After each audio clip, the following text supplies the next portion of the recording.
इधर ब्रह्मा जी ने क्या किया, देखा है कि जो 10-10 दिन तक बाल गोपाल स्नान नहीं करते हैं, मैं कैसे मान लूं कि ये ब्रह्म का अवतार है। और भगवान आज बाल गोपालों के साथ गौ चारण कर रहे हैं। उसी समय ब्रह्मा जी ने क्या किया, गौ बछड़ा इत्यादि का अपहरण कर लिया। बोलो राधे राधे। अपहरण कर लिया ब्रह्मा जी ने गौ बछड़ा का।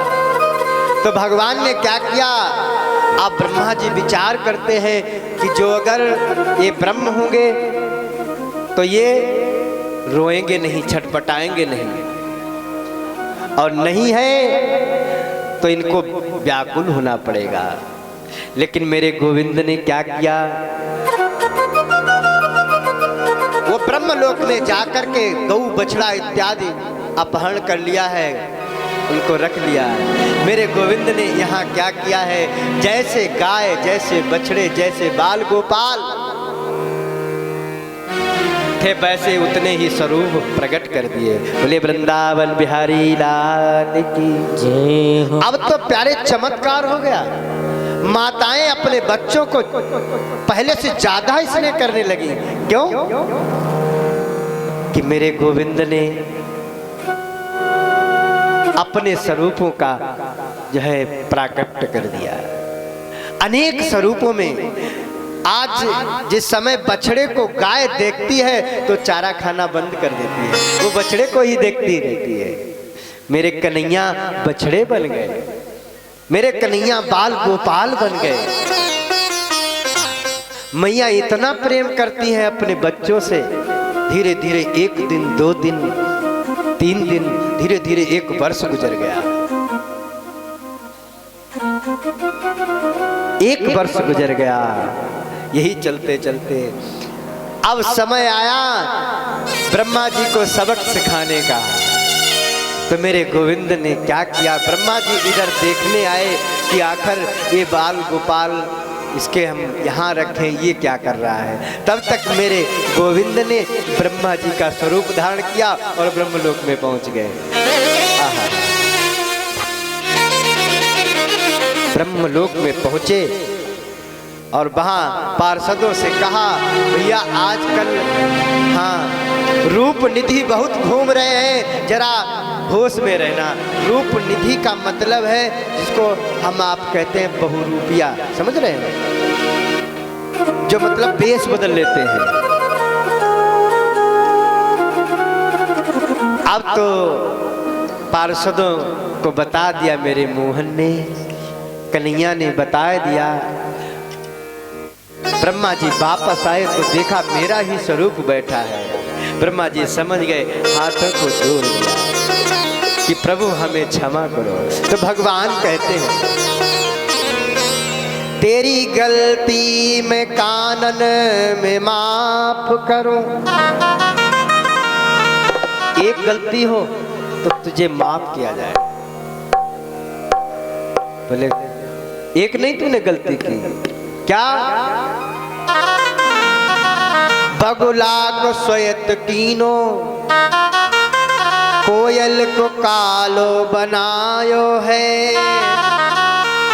तूने बगुले को श्वेत कर दिया जो मांस भक्षण करता है।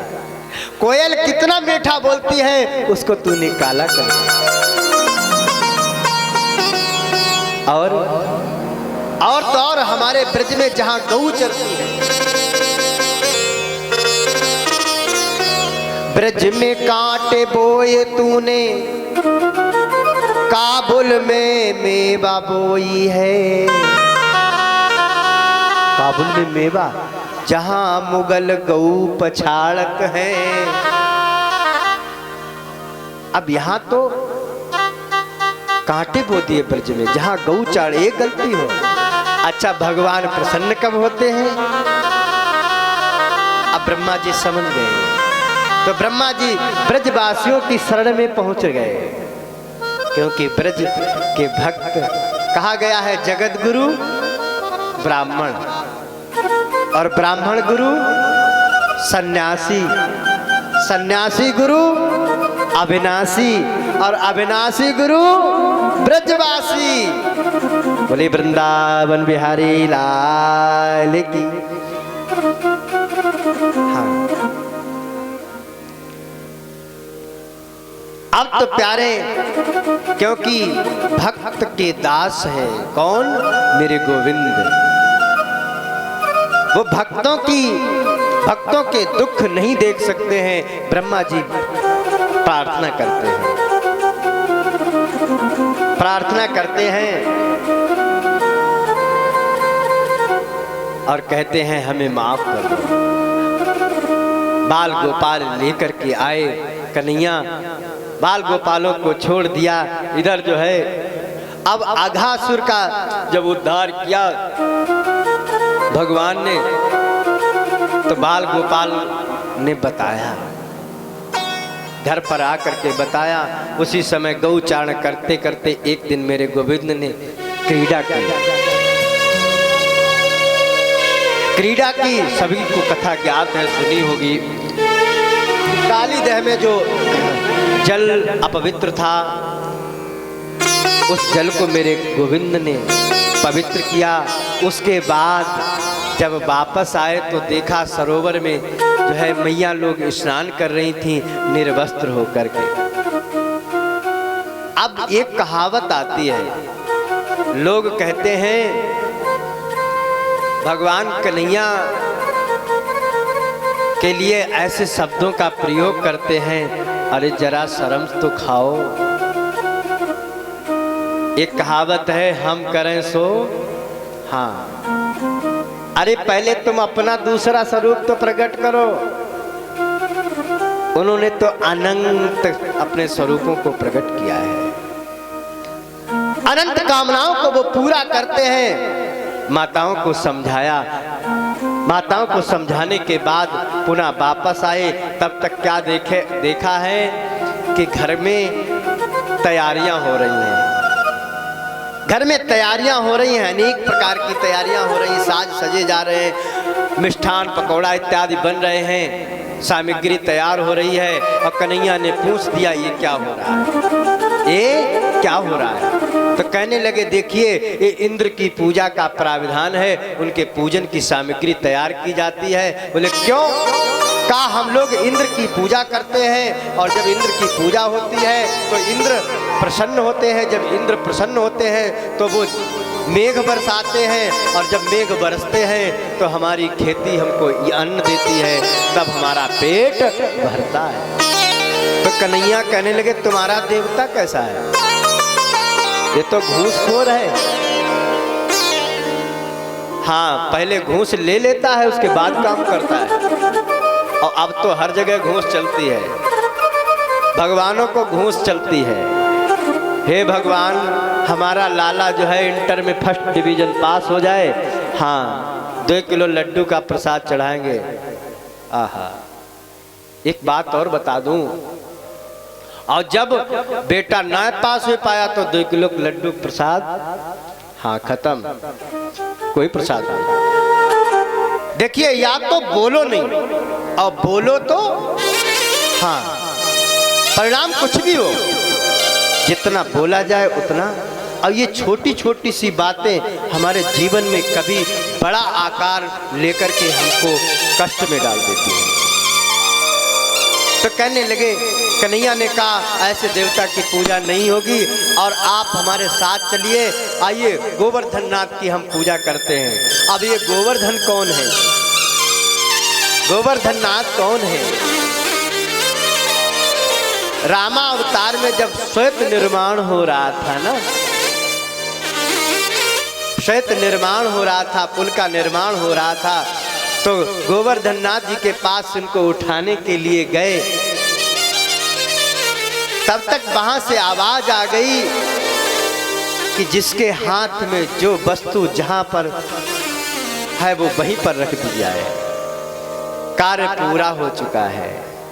गोवर्धन नाथ जी रोने लगे, बारे मैं कितना बड़ा अभागा हूं, मैं कितना बड़ा दुर्भागी हूं कि प्रभु के कार्य में लगने के लिए जा रहा था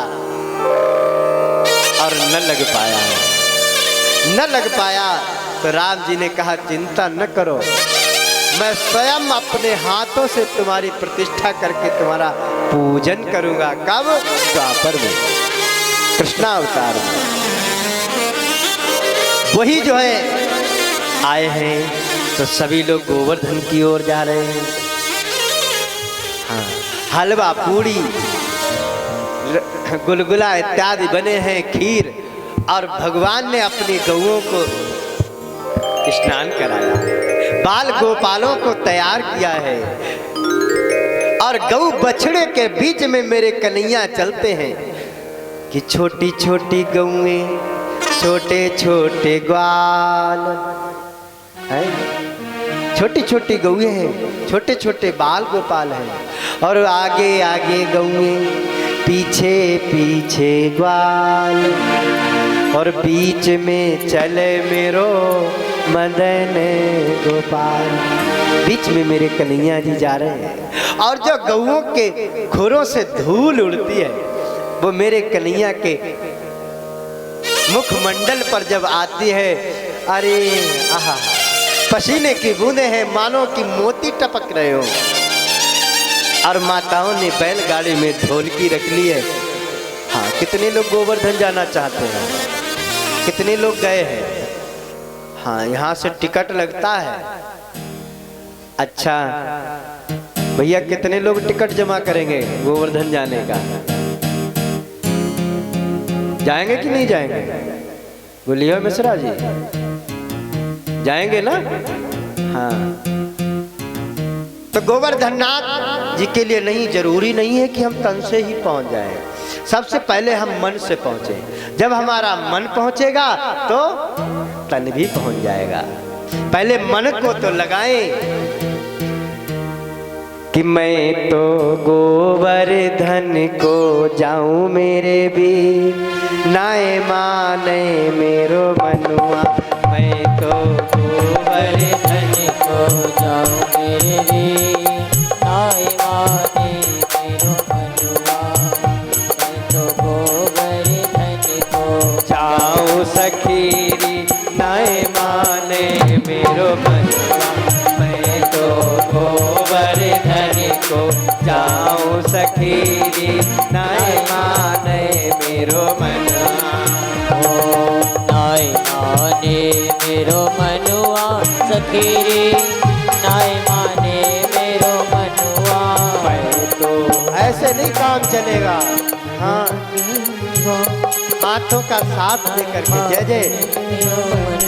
ये तो सभी को आता होगा, सभी अच्छे से बोले। हाँ, ताली का साथ देकर के बोले, आवाज भी निकलनी चाहिए। हाँ, मैं तो गोवर्धन को जाऊं सखीरी, नाए माने मेरो मनुआ। मैं तो गोवर्धन को जाऊं सखीरी, नाए माने मेरो मनुआ। जय हो राधे।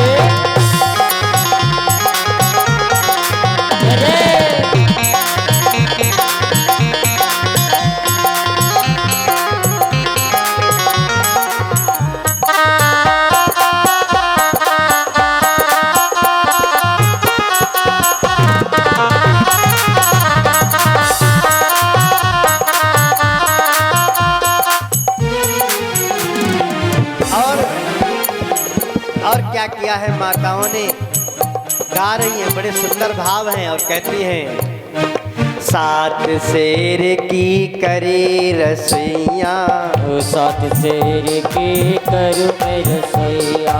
करी रे रसोइया मैंने करी रे रसोइया, करी रसोइया करी मैं रसोइया। सात शेर की करी रसोइया, सात शेर की करी रे रसोइया। संतन न्योता जीवाओं में, फिर नाए माने मेरो मनुआ। संतन न्योता जीवाओं रे सखी, नाए माने मेरो मनुआ। जय हो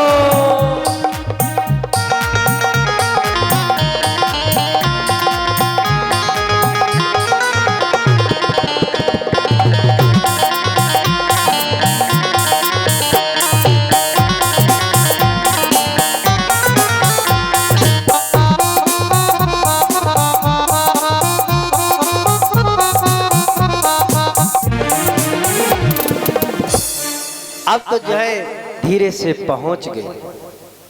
जब पहुंच गई मैया सब उतर करके नीचे खड़ी हुई, कन्हैया उतर के खड़े हुए और गोवर्धन नाथ जी को जो है साफ करना शुरू किया, जल डाल करके स्नान कराना शुरू किया। जमुना जी से सखा जल भर के लामे कन्हैया।